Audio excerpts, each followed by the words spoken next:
Ini adalah channel Malfest, menghadirkan alur cerita yang sangat the best, bisa menghibur dan menghilangkan stres. Yang belum subscribe ya subscribe dulu guys.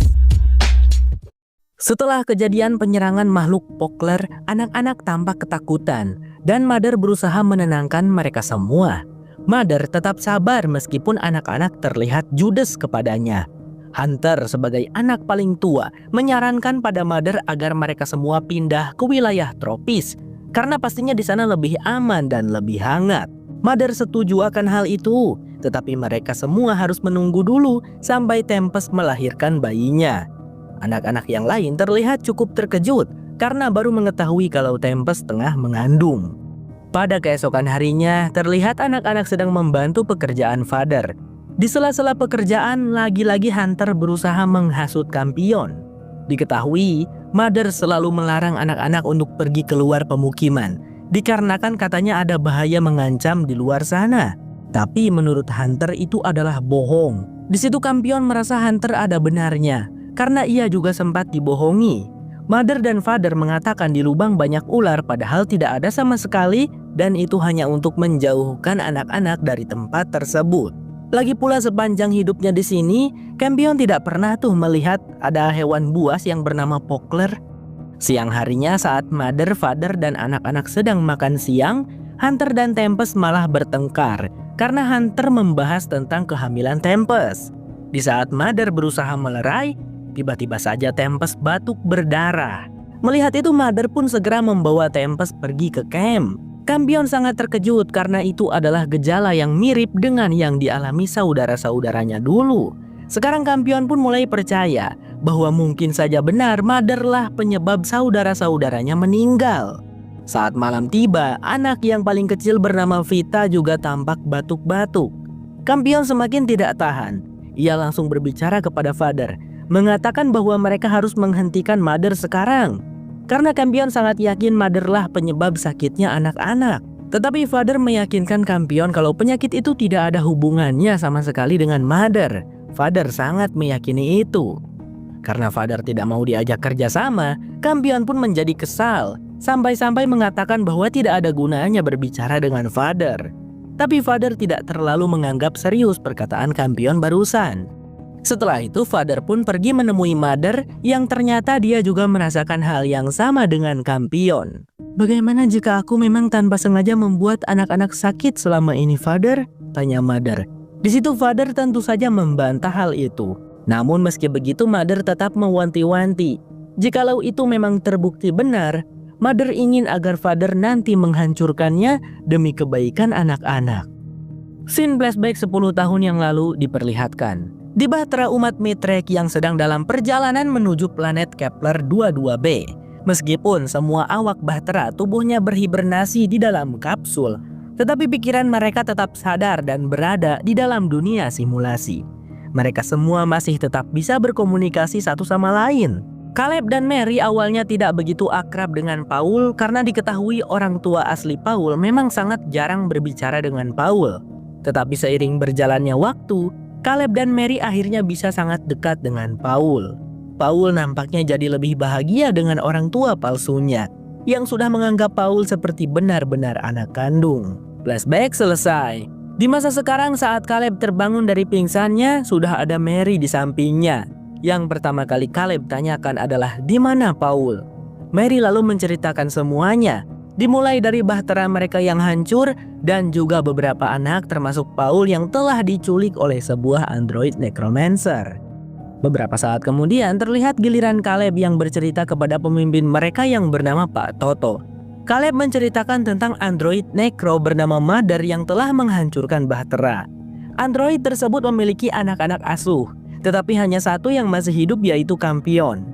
Sedikit informasi guys, android necromancer diciptakan oleh umat Mitrek. Umat Etias tidak bisa menciptakannya. Jadi Caleb pun menduga ada seorang Etias yang telah merombak dan memodifikasi Mother sehingga melawan umat Mitrek. Mendengar itu Pak Toto berkata, "Tidak mungkin. Orang Etias tidak akan pernah berhasil memodifikasi necromancer." Caleb juga memiliki pendapat yang sama. Maka dari itu karena Mother gagal dimodifikasi, Mother pun mengalami malfungsi dan tanpa sengaja telah membunuh 5 anak yang dibesarkannya. Caleb di sini khawatir kalau anak-anak mereka juga akan berakhir terbunuh.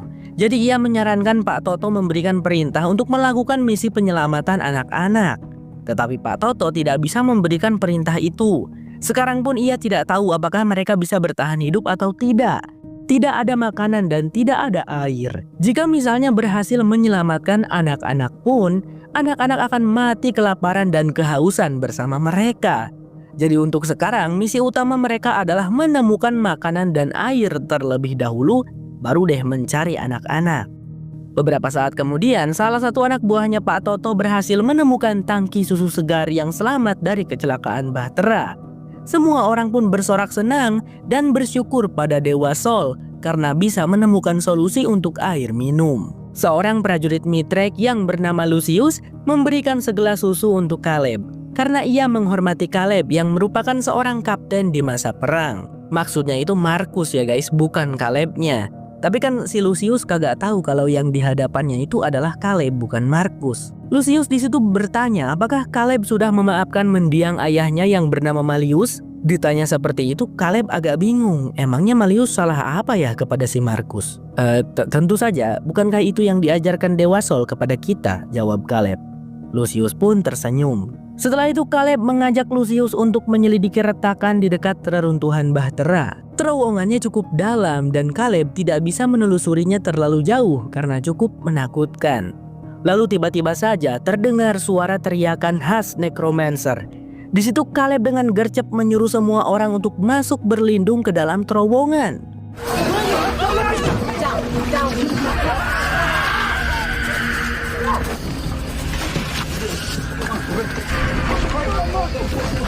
Itu adalah Mother guys. Tapi sebenarnya Mother tidak mengetahui tentang keberadaan mereka semua. Mother datang ke sini hanya untuk mencari obat demi menyembuhkan Tempest dan Pita.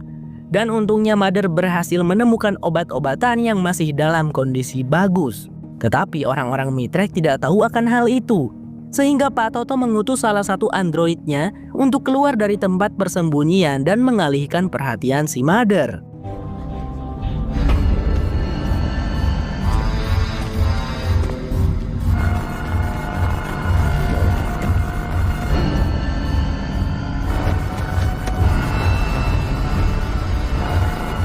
Dengan mudahnya Mother menangkap dan melenyapkan nyawa android tersebut. Di situ terlihat Mother mengambil prosesor si android dan juga mengambil salah satu matanya. Tapi anehnya android itu masih hidup. Dia mencoba untuk kabur. Meskipun pada akhirnya dia salah langkah dan malah jatuh ke dalam lubang. Tapi itu kayaknya bukan lubang yang sama dengan lubang yang ada di dekat pemukiman. Jadi sepertinya di planet Kepler ini ada banyak lubang besar yang dalam seperti itu. Tidak hanya satu, melainkan ada banyak di berbagai tempat. Mother di situ yang takut kalau masih ada ancaman yang tersisa, berusaha berteriak sekencang-kencangnya, membuat orang-orang Mitrek yang berada di dalam terowongan merasakan kesakitan. Caleb pun mengajak semuanya untuk masuk ke terowongan lebih dalam. Tapi ternyata terowongan itu mengarah ke lubang. Sampai-sampai salah satu dari mereka pun jatuh tak terselamatkan. Beruntung bagi mereka karena setelah itu Mother tampak terbang menjauh pergi dari sana. Sementara itu di pemukiman, Paul melapor kepada Father tentang menghilangnya tikus peliharaannya. Anak itu tampak sangat sedih. Lalu Kampion mengatakan bahwa mungkin dirinya tahu kemana tikus Paul pergi. Ia pun mengajak Father ke salah satu gudang penyimpanan karbo. Kampion yakin tikus itu di sana karena ia melihat ada kotoran tikus di tempat itu. Itu dia, aku melihatnya Father, ucap Kampion. Tetapi tangannya tidak cukup panjang untuk bisa menggapai tikus tersebut yang masuk ke sebuah lubang. Father lalu turun tangan untuk mengambilnya. Namun ternyata itu hanyalah jebakan yang sudah disiapkan oleh Kampion agar dirinya bisa mengurung Father di gudang tersebut. Sehingga sekarang ia dan anak-anak lainnya bisa kabur dari pemukiman. Sebelum kabur mereka juga mengajak Tempest yang berada di camp. Sekalian Kampion mengambil sebuah tanaman yang punya khasiat memulihkan energi. Sehingga mereka berenam bisa berlari dengan sekuat tenaga pergi dari pemukiman itu. Father yang awalnya memanggil-manggil Kampion dan berusaha membujuknya, kini mulai kehilangan kesabaran. Ia pun menghancurkan pintu dan bisa keluar dari gudang itu dengan mudah. Tanpa membuang banyak waktu, Father langsung masuk ke pesawat lander dan untungnya kelima anak dari Bahtera dipasangi alat pelacak pada tubuh mereka. Tapi saat akan digunakan terbang, ternyata bahan bakar landernya telah habis. Meski begitu bukan hal yang sulit karena pesawat lander itu canggih. Bahan bakarnya bisa pakai tanaman. Jadi Father langsung mengambil karbo dan langsung dimasukkan ke tangki bahan bakar bionya. Namun di situ Father menemukan sesuatu yang janggal. Apakah itu? Beralih pada Kampion dan anak-anak lainnya, mereka sudah sampai di wilayah hutan. Tujuan mereka adalah mencapai tempat di mana Bahtera jatuh, karena mungkin di sana mereka bisa menemukan orang-orang Mithrek yang berhasil selamat. Tapi Paul yang berjalan di paling belakang malah tak sengaja tersandung dan jatuh. Hal itu menyebabkan tikus peliharaan yang dibawanya lepas dan menghilang. Sempat terlintas ingin meninggalkan tikus itu, tapi Paul malah teringat bahwa yang memberikan tikus tersebut adalah ayahnya, yang sebenarnya adalah Caleb. Sehingga Paul pun memutuskan untuk mencarinya. Saat sedang mencari, anak itu malah menemukan bonekanya Tali. Ia bergidik ngeri karena tampilan boneka itu mengerikan. Namun syukurnya tak lama dari itu Paul akhirnya berhasil menemukan tikus kesayangannya. Akan tetapi, sekarang Paul baru sadar kalau dirinya telah tertinggal jauh dari teman-temannya. Di saat yang bersamaan Mother baru sampai di pemukiman. Ia sungguh sangat terkejut mendapati anak-anak tidak ada dimanapun. Father yang mendengarnya segera menghampiri untuk menenangkan Mother. Ia menjelaskan kalau anak-anak telah kabur dari pemukiman. Tapi kabar baiknya, mereka bisa dilacak menggunakan pesawat lander. Jadi Father dan Mother tidak akan kesulitan untuk mencari anak-anak. Tapi sebelum itu, Father ingin memberitahu suatu hal yang penting pada Mother, yaitu ketika dirinya memasukkan karbo ke tangki bahan bakar biolander, Father menemukan sesuatu. Dulu sebelum memberikan karbo untuk dimakan anak-anak, Mother dan Father mengujinya terlebih dahulu untuk memastikan apakah aman dikonsumsi. Tapi mereka ceroboh karena tidak menguji bijinya juga. Rupa-rupanya biji karbo mengandung efek radioaktif yang tentu saja mengkontaminasi isinya. Jadi intinya mah anak-anak yang sakit dan berakhir meninggal itu karena terkena efek radiasi, bukan karena salah Mother. Dan by the way Bang Sam juga gak tahu bener atau enggak itu biji karbo guys. Soalnya si Father bilang the pit yang artinya lubang. Terus letaknya ada di tengah-tengah karbo. Jadi Bang Sam simpulin aja itu biji karbo ya guys. Kalau salah koreksi aja. Terus si Kampion kenapa dia baik-baik saja meskipun makan karbo? Kemungkinan besar sih tubuhnya Kampion udah kebal dari efek radiasi biji karbo. Di situ Mother sangat berterima kasih kepada Father karena mempercayainya. Dan karena alat pelacak menunjukkan bahwa Paul terpisah dari anak-anak lainnya, Mother berkata akan pergi mencari Paul, sedangkan yang lainnya akan dijemput oleh Father menggunakan lander. Scene berpindah ke orang-orang Mithrek. Diketahui Pak Toto memiliki 2 android yang menjadi pelayannya. Tapi kita tahu salah satu androidnya telah mati jatuh ke dalam lubang. Jadi sekarang tersisa 1. Nah, android yang tersisa 1 ini sebut saja Nini. Dia bersenandung di pinggir lubang, menyenandungkan nada yang sama dengan yang selama ini Mother sering senandungkan. Diketahui ternyata nada itu disebut himne yang tak berjiwa. Biasanya orang-orang Etias akan menyenandungkan himne yang tak berjiwa ketika rekan atau orang terdekatnya meninggoy. Caleb sekarang heran dong dan langsung marah pada si Nini. "Woi, kau nih android Etias ya?" tanya Caleb. Tapi ternyata umat Mithrek juga suka menyenandungkan himne yang tak berjiwa ketika android mereka mati atau di saat mereka berhasil mengeksekusi orang Etias. "Ya, kami sangat suka himne itu karena itu adalah himne kemenangan kami saat membunuh orang-orang Etias," ujar salah satu bawahan Pak Toto. Caleb baru tahu akan hal itu. Jadi ia pun berdalih alasan ia melarang si Nini menyenandungkan himne yang tak berjiwa karena Caleb khawatir Necromancer akan mendengarnya dan datang lagi kemari. Tak lama kemudian Lucius melapor kepada Pak Toto, mengatakan bahwa kedua lander mereka tidak bisa diaktifkan. Kemungkinan besar sistemnya terbakar saat tadi diteriakin oleh Mother. Meski begitu, mereka semua tetap harus pergi dari tempat ini karena Mother bisa datang ke sini kapanpun. Mereka harus mencari tempat yang lebih aman meskipun harus berjalan kaki. Lalu beberapa saat kemudian, ternyata si Pak Toto enak-enak dia mah. Tidak harus jalan kaki karena digotong oleh para bawahannya. termasuk Caleb. Singkat cerita, saat hari sudah gelap, terlihat Kampion dan anak-anak kelelahan di hutan. Mereka kelaparan, kedinginan, dan ketakutan. Apalagi saat mendengar suara auman hewan Pokler yang sepertinya mencium kehadiran mereka di sana. Tetapi untungnya Father datang tepat waktu, menghabisi hewan-hewan Pokler itu di balik batu dan muncul di hadapan anak-anak setelah kemenangannya. Singkat cerita, Father sudah membawa anak-anak pulang ke pemukiman dengan menaiki lander. Sebelum masuk ke rumah, Father memberitahu Kampion bahwasanya bukanlah Mother penyebab kematian saudara-saudara Kampion. Kalau tidak percaya, masukkan saja karbo ke dalam tangki bio pesawat lander. Anak itu pun segera menuruti apa yang disuruh Father. Dan saat ia mengetahui kalau penyakit itu berasal dari karbo, Kampion seketika langsung merasa bersalah dan berkata, "Maafkan aku, Ibu." Di saat Kampion keluar dari lander, tiba-tiba ia dikejutkan dengan kemunculan seekor Pokler yang bersiap menyerangnya. Untungnya ada Father yang dengan cepat menolong Kampion. Tapi kali ini Father tidak membunuh hewan itu. Ia memilih untuk mengikatnya di gudang dan mengurungnya di sana. Kampion dengan penuh penyesalan meminta maaf kepada Father karena telah membohonginya. "Ayah sudah memaafkanmu, Kampion. Tapi sejujurnya ayah kecewa. Kau sudah mengkhianati kepercayaan ayah dan membuat ayah merasa tidak berguna di keluarga ini," ucap Father. Kampion pun mengatakan bahwa Father berguna kok. Father telah menyelamatkan mereka semua di hutan. Namun Father tidak menjawab apa-apa dan hanya menyuruh Kampion untuk segera masuk ke rumah.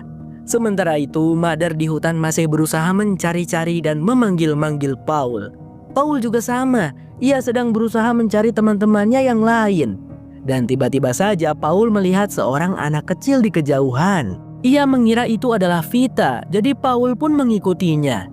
Akan tetapi saat sedang mengikuti sosok Vita, Paul malah tak sengaja terjatuh ke dalam lubang. Dan untungnya anak itu tersangkut di sebuah batang pohon. "Tolong aku!" teriak Paul. Terus guys, karena lubang-lubang misterius di planet Kepler ini banyak, jadi sebut saja lubang ini dengan nama Deep Hole ya, biar lebih gampang. Episode 3 bersambung.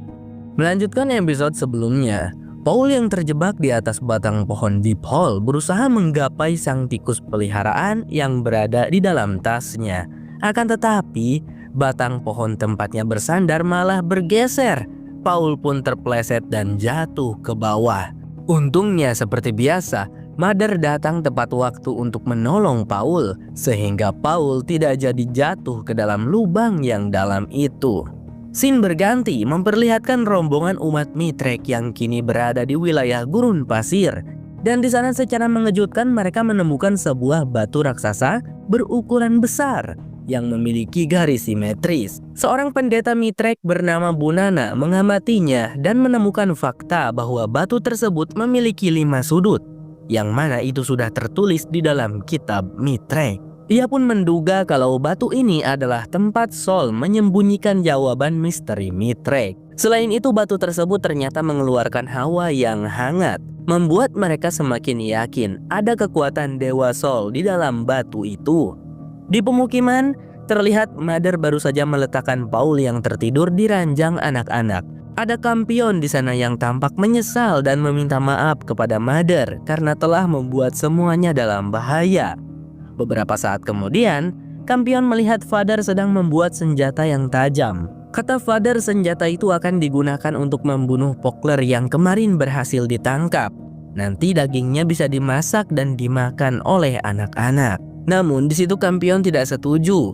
Ia merasa kasihan kepada makhluk itu. Kampion tidak akan tega untuk membunuh dan memakan dagingnya. Father bisa mengerti sih perasaan Kampion. Secara kan Kampion sejak kecil hanya diberi makanan karbo. Bisa dibilang Kampion ini tumbuh sebagai vegetarian sejak kecil.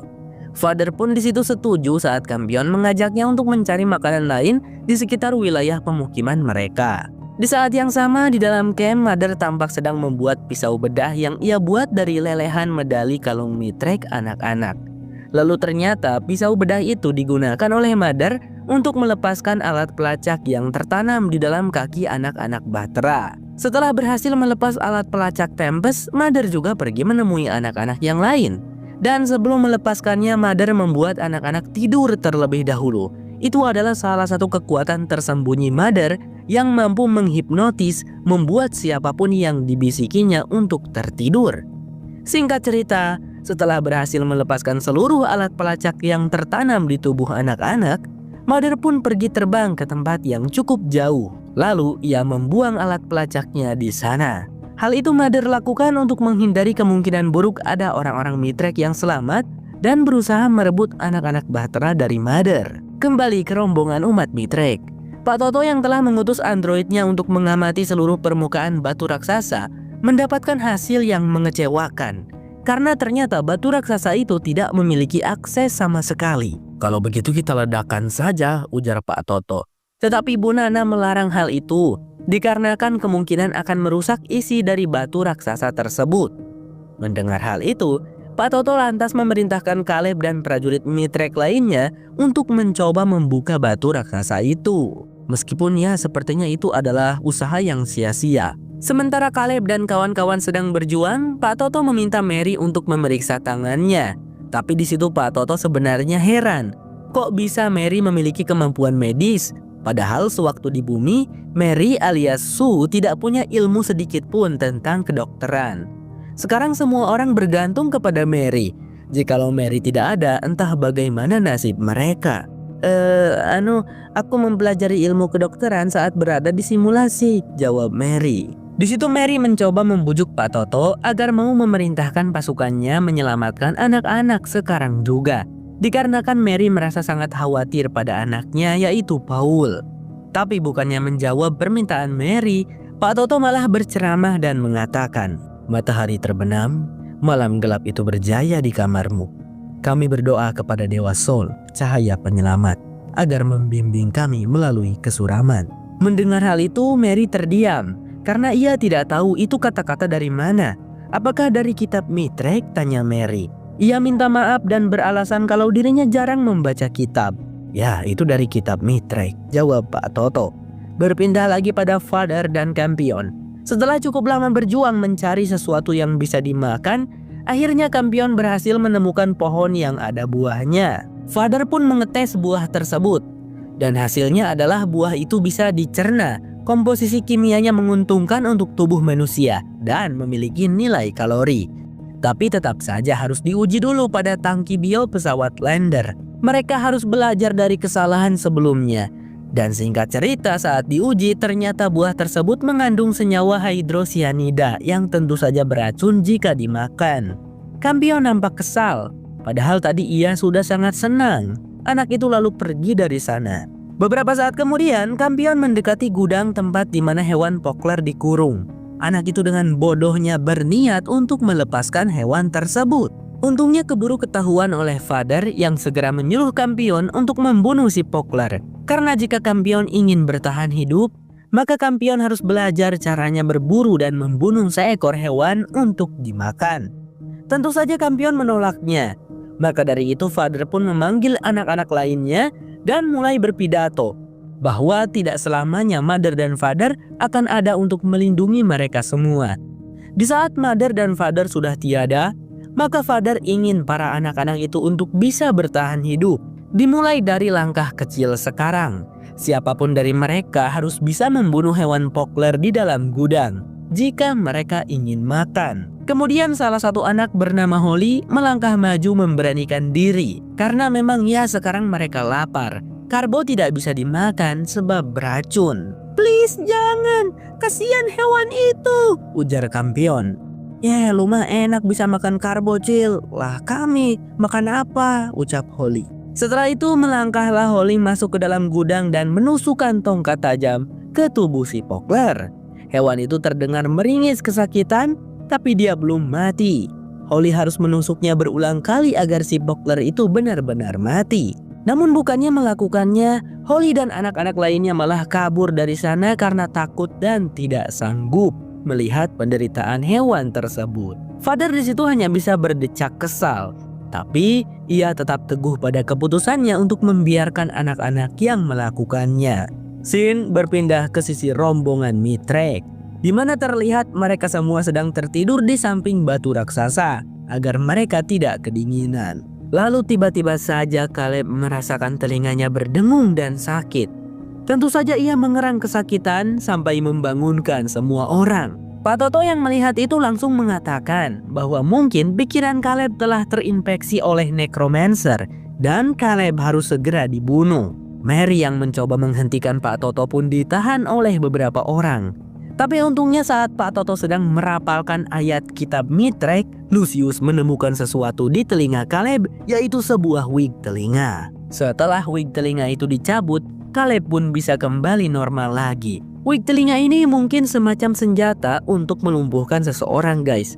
Dan setelah dilihat, wig telinga tersebut ternyata milik mereka. Pak Toto di situ langsung tertuduh karena dialah yang menyimpannya. Tapi tiba-tiba di situ sini android Pak Toto nampak hendak menembak Caleb. Namun Mary dengan cepat menembaknya duluan hingga terkapar. Setelah diperiksa, terdapat transmitter wig telinga di tangan si Nini. Sehingga orang-orang pun yakin bahwa Nini lah pelakunya, bukan Pak Toto. Mereka pun menduga bahwa Nini mengalami error atau kerusakan, sehingga mulai berkelakuan dan bertindak aneh. Tapi dalam benak Caleb, ia tahu kalau android Nini memang diperintahkan oleh Pak Toto untuk mencoba membunuhnya. Jadi di situ tanpa pikir panjang, Caleb menembaki tubuh android Nini sampai nonaktif atau mati agar si Pak Toto tidak mencoba untuk memperbaiki android tersebut. Pada keesokan harinya, terlihat Caleb dan Lucius sedang melucuti tubuh android Nini, mengambil komponen-komponen penting yang sekiranya berguna untuk mereka. Tak lama kemudian, Mary datang menghampiri. Ia bertanya pada Lucius apakah tahu tentang kalimat "matahari terbenam, malam gelap itu berjaya di kamarmu. Kami berdoa kepada Dewa Sol, cahaya penyelamat, agar membimbing kami melalui kesuraman." Ya, aku tahu. Itu pengantar tidur untuk anak-anak Mithrek. Semua orang tahu itu kan? Ujar Lucius. Mary buru-buru mengiyakan dan beralasan kalau dirinya hanya ingin mendengarnya, karena Mary merasa tenang saat orang lain mengucapkannya untuknya. Setelah Lucius beranjak dari sana, Mary langsung melapor kepada Caleb bahwa Pak Toto sudah menjebaknya dengan kata-kata barusan. Sepertinya Pak Toto sudah tahu kalau mereka berdua ini bukan orang-orang Mithrek asli. Tapi kenapa Pak Toto hanya berniat membunuh Caleb? Ya, itu karena kemampuan medis Mary dibutuhkan oleh rombongan Mithrek. Jadi Pak Toto tidak mungkin membunuh Mary. Untuk sekarang ini mereka berdua harus cari aman dulu. Dan karena sepertinya Pak Toto tidak berniat menyelamatkan anak-anak, mereka berdua akan nekat saja pergi besok hanya berdua. Di sisi lain, Mother terlihat pergi ke hutan. Karena kemarin itu di saat Mother sedang berusaha mencari Paul, tak sengaja ia melihat sebagian puing bahtera yang terlempar ke hutan. Dan puing itu merupakan kapsul hibernasi yang sepertinya masih berfungsi. Mother menyingkirkan satu mayat yang berada di atas pot. Entah apa yang merasuki Mother. Ia malah membaringkan tubuh di sana, lalu menyambungkan sebuah kabel ke perutnya sehingga Mother mulai masuk ke dalam dunia simulasi. Meski masih berfungsi, tapi sepertinya dunia simulasinya mengalami kerusakan akibat kecelakaan. Tapi Mother tetap berada di sana. Anehnya, di dunia simulasi itu Mother jadi bisa masuk ke ingatannya dahulu, di saat Kampion masih kecil dan juga masih ada Speria serta Gabin. Mother yang seorang android ini sungguh luar biasa karena bisa merasakan haru dan sedih melihat ingatannya yang lama. Siapakah gerangan yang telah memodifikasinya sehingga Mother bisa memiliki perasaan seperti ini? Scene berpindah ke pemukiman, di mana hari terlihat sudah malam. Father sedang melihat hewan Pokler yang masih hidup meskipun terluka. Lalu di sana secara mengejutkan, Father melihat sosok Tali. Saat Father memanggilnya, anak itu pergi sambil menyanyikan lagu yang creepy. Father pun di situ berusaha untuk mengejarnya. Where you go? Tali, is that you?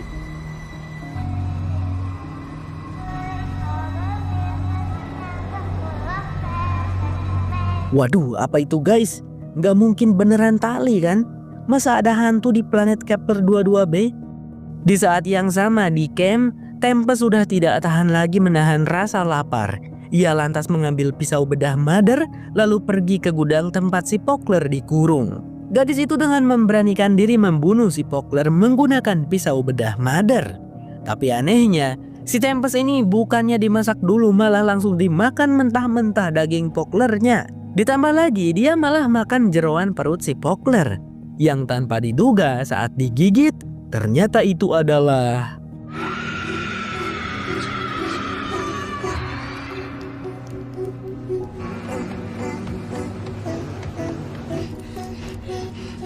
Father yang mendengar suara jeritan Tempest memutuskan untuk mengabaikan penampakan Tally. Dia segera kembali dan menghampiri sumber suara jeritan yang ia dengar. Di situ Father melihat Tempest berjalan keluar dari gudang dengan penuh rasa bersalah karena ia ternyata telah membunuh hewan Pokler yang tengah hamil. Lalu yang tadi sempat ia gigit rupanya adalah janin, bukan jeroan, guys. Ini dark banget woi. Beralih lagi pada kelompok Mitrek. Kali ini Caleb dan kawan-kawan merasakan kedinginan yang luar biasa dikarenakan batu raksasa ajaib tidak lagi mengeluarkan hawa panas. Pak Toto yang sudah tidak kuat lagi memerintahkan Caleb untuk meledakkan batu raksasa tersebut menggunakan bom, tidak memperdulikan larangan dari Bu Nana. Namun di saat Caleb memegang bomnya, ia termenung karena mendengar suara bisikan-bisikan. Lalu setelah itu bagaikan mendapat sebuah petunjuk. Caleb menyerahkan bom tersebut pada salah satu anggota Mitrek. Ia memutuskan untuk menentang perintah dari Pak Toto. Kalian semua dengarkan aku. Pemimpin kita ini sudah kehilangan iman pada Dewa Sol. Dia ingin meledakkan batu raksasa ajaib. Padahal Dewa Sol hanya sedang menguji kita, ucap Caleb dengan lantang. Pak Toto merasa tersulut mendengar perkataan Caleb dan langsung hendak menyerangnya. Tetapi Caleb berhasil menghindar lalu mendorong Pak Toto sekuat tenaga pada batu raksasa. Yang dimana pada momen itu batu raksasa ajaib tampak menyala lalu membakar tubuhnya Pak Toto sampai hangus. Melihat hal itu Caleb semakin percaya diri. Ia pun memberitahu orang-orang bahwasanya itu adalah kekuatan dari Dewa Sol. Di situ yang pertama kali percaya adalah Lucius. Ia juga membuktikannya dengan menyentuh batu raksasa ajaib. Dan Lucius merasakan sekarang batu itu mengeluarkan hawa panas kembali. Orang-orang pun kembali mendekati batu raksasa dan mengagung-agungkan nama Dewa Sol. Mary mendekati Caleb dan bertanya apa yang sebenarnya terjadi. Kemudian Caleb hanya menjawab, "Aku mendengar bisikan." Episode 4 bersambung.